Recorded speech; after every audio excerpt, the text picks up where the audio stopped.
I just got approved for my mortgage. Nice, but how do you afford that? I thought you were broke. My bank finally approved me. Yeah, but how are you going to pay $500,000 approved? Here's the reality. Just because your banker qualifies you for a mortgage doesn't mean that you can afford it. Your banker isn't in the business of selling loans. They're not in the business of making sure that you can actually afford your loan. As soon as you sign the paperwork, your banker gets paid and they're done, but now you're on the hook for your mortgage. Plus, what most banks do is as soon as they issue the loan, they're going to take that loan, package it up with a whole bunch of other loans that they issue, and then sell it to a different bank. That way, it's no longer your bank's problem, it's somebody else's problem. And just so we're on the same page, when I say afford your home, what I mean is that your income from your job or your business is enough to pay for all of your housing costs, which include your mortgage payment, your property tax, your property insurance, your upgrades on your home, and your maintenance, and you still have money left over to eat. You still have money left over to save, and you still have money left over to invest. And the reason why this is so important is because the majority of people buying a home today don't. So if you're thinking about buying a home, or if you own a home, I want you to avoid this financial mistake by understanding three things. And I'm going to start by talking about number one, understanding your finances. As a financially educated person, your goal should be to build wealth, not to own a home, because your wealth can help buy you many homes. And in order for that to work, you have to have a system of knowing how to spend your money. What every wealthy person does is they know that when they make a dollar, how much of this dollar can be spent, how much of this dollar has to be invested, and how much of this dollar can be saved. And a simple way to do this is to follow something like my 75-15-10 plan, which says for every dollar that you earn from here on out, 75 cents is the maximum that you can spend. 15 cents is the minimum that you invest, and 10 cents is the minimum that you save. Now, when you do this, every time you get paid, whether it's $1 or $100,000, you're always saving some money, investing some money, and then spending some. Now, the reason why I'm bringing up this financial system as we're talking about how to own a home the right way is because your home is an expense. Your housing costs are expenses, which means they have to fit right here within your budget, which means all the housing costs that I just showed you, your mortgage, your property taxes, your insurance, your upgrades, and your maintenance, all of these things have to fit here and still have money left over to pay for your food, to pay for your cars, to pay for your vacations, all the other expenses, and you still have money left over to invest, and you still have money left over to save. Now, I already know what you're thinking as I say this, because every time I say this, I get the same comments. You say, well, Jaspreet, I'm already struggling as it is. How in the world do you expect me to live off of the 75% of every dollar that I earn? Here's the reality. If you want to build wealth, because the whole goal of my financial education is for you to build wealth. If you want to build wealth, the way that you do that is you make money, you don't spend all your money, and you have money to invest. That's how wealth is built. You have to own investments, you have to own assets. Every single wealthy person in the world is wealthy because they own assets and not because they make a lot of money from the job. So now, if you want to become wealthy, that means you have to own assets. And if you want to own assets, you need money in order to do that. And if you need money in order to own assets, you can't spend all your money on your mortgage. So you got to make that decision. Now, what's more important to you? Is it a big home or is it owning your investments? I'll let you decide. And this brings me to point number two, which is that your home is an expense, not an investment. The mistake that so many people make is they assume that if I'm making a mortgage payment, I am building equity, so this money that I'm paying into a mortgage is part of my investments, and that is a huge lie. Did I say it's huge? As somebody who's been investing in real estate for more than a decade now, what I can tell you is that home prices go up and home prices go down. Rental prices go up, and yes, rental prices go down as well. No wealthy person, truly wealthy person in the history of mankind has talked about how I became wealthy because I bought a home and then I paid it off. They talk about how I became wealthy because I invested my money into stocks. I invested my money into rental properties. I invested my money into my business. I invested my money into other businesses. That's where wealth is built.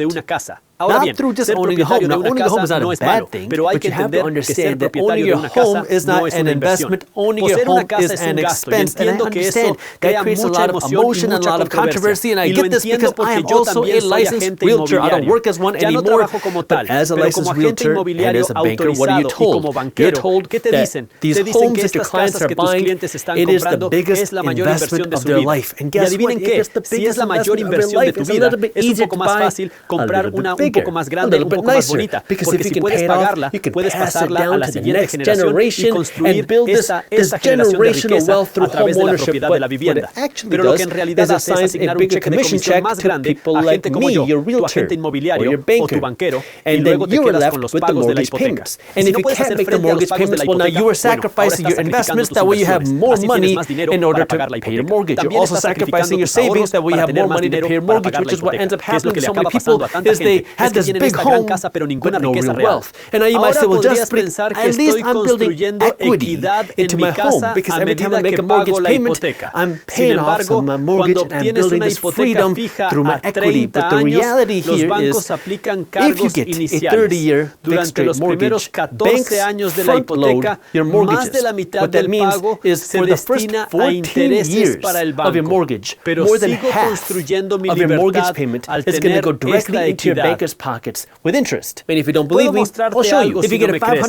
Te concederemos una hipoteca de $500,000 durante 30 años al 7% de interés en el primer año. De los $40,000 que deberás pagar, cerca de $5,000 van al principal. Compara con los otros $34,839 que se van directamente al banquero con intereses. Hasta el 21º año de una hipoteca, más de la mitad de tus pagos se destinan a pagar el capital y no a llenar los bolsillos de los banqueros con los intereses. Para los amantes del mercado inmobiliario, mi equipo de Briefs Media publica un boletín llamado Market Briefs, informando sobre la economía actual, cosas como los valores inmobiliarios, las criptomonedas, la economía mundial y nuestra propia economía en un boletín de lectura amena y fácil. Puedes leerlo en menos de 5 minutos cada mañana. Es completamente gratuito, así que si aún no te has unido a los resúmenes de mercado, tengo el enlace para ti abajo en la descripción. Por eso quiero que trates tus pagos de vivienda como un gasto en lugar de como una inversión, porque la vivienda más grande está haciendo más rico a tu agente inmobiliario, está haciendo más rico a tu banquero, pero es un gasto para ti. De nuevo, no estoy en contra de que compres una buena casa, no estoy en contra de que compres una casa de lujo. Quiero que tengas una grande, grandiosa y hermosa mansión. Solo quiero que puedas pagarla primero, porque mucha gente se está endeudando profundamente para comprar estas grandes casas, pensando que es una inversión para ellos, pero en realidad es una inversión para su banco que está haciendo más rico al banquero en vez de a ti. Y esto me lleva a la tercera cosa que quiero que entiendas es cómo, ya sabes, si puedes permitirte comprar una casa, si realmente quieres ser capaz de pagar la casa que estás comprando, hay tres cosas que tienes que pagar. Número uno es que tienes que permitirte tu pago mensual. Número dos es que tienes que permitirte el pago inicial. Y la tercera es que tienes que permitirte los gastos de mudanza cuando se trata de la mensualidad. Esto vuelve a lo que estábamos hablando hace un minuto, que tienes dinero para pagar todos los gastos de la vivienda. Aún tienes dinero para comer, aún tienes dinero para invertir, aún tienes dinero para ahorrar. Ahora algunos bancos siguen distintos criterios. Algunos establecen que el pago de la vivienda no debe superar un tercio del salario neto. Otros consideran un 28% como factor.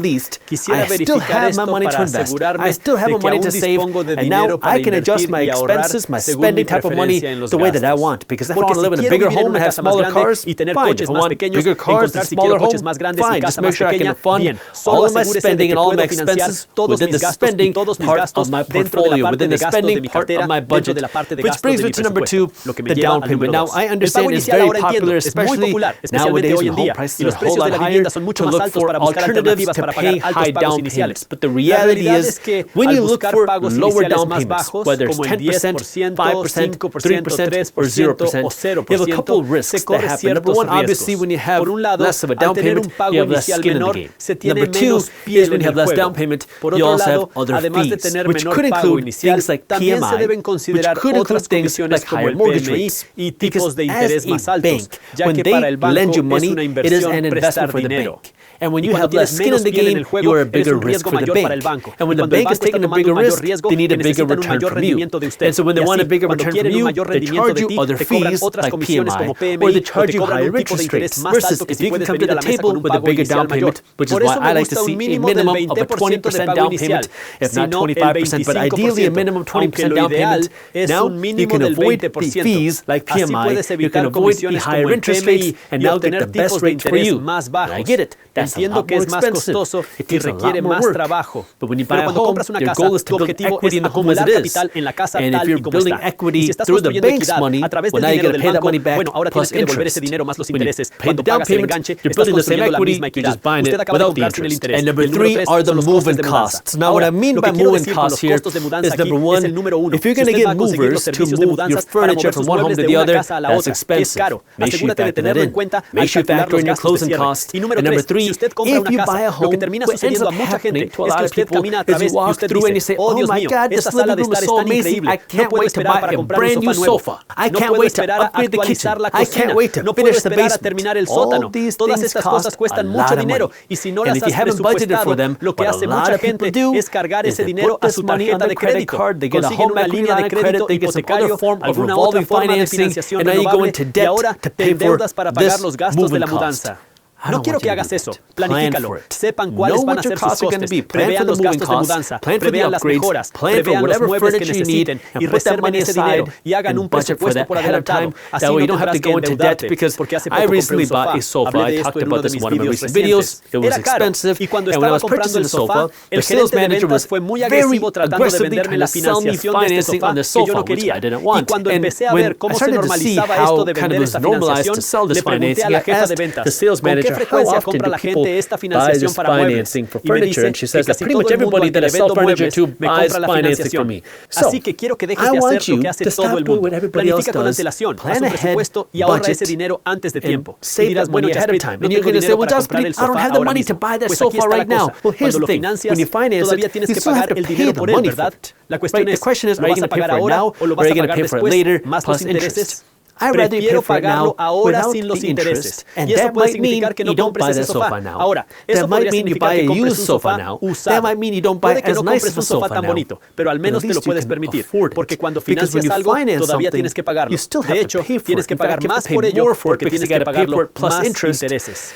But when Pero you cuando pay lo for pagas it en with efectivo, cash, ahora tienes más well, dinero en el now bolsillo. you get to Así keep more tienes money más in your dinero para pocket. construir That way riqueza, you have en more lugar de money to construir la build riqueza de wealth tu instead banquero of y los building the wealth vendedores. of your La banker mayoría de la and gente the sales pobre de people. clase media Most está poor trabajando people para and middle comprar class cosas people are bonitas, working to para que buy parezca que nice eres rico. things so you Lo que look los like you're verdaderos rich. ricos están What the real haciendo, rich ya are que doing quieren is they tener want tanto to have dinero que so pueden much money salir that y they can go comprar and las buy the cosas nice things bonitas and not y have to no worry tener que about the price preocuparse por el because it precio is porque their son sus activos que assets están that are comprando para buying for ellos. them. Pero But you tienes que have to saber really realmente know cómo how this funciona este playbook libro de works. jugadas. So let me Así que break this déjame down with an desglosarlo con un example ejemplo de alguien from que somebody conozco that I know personalmente. personally.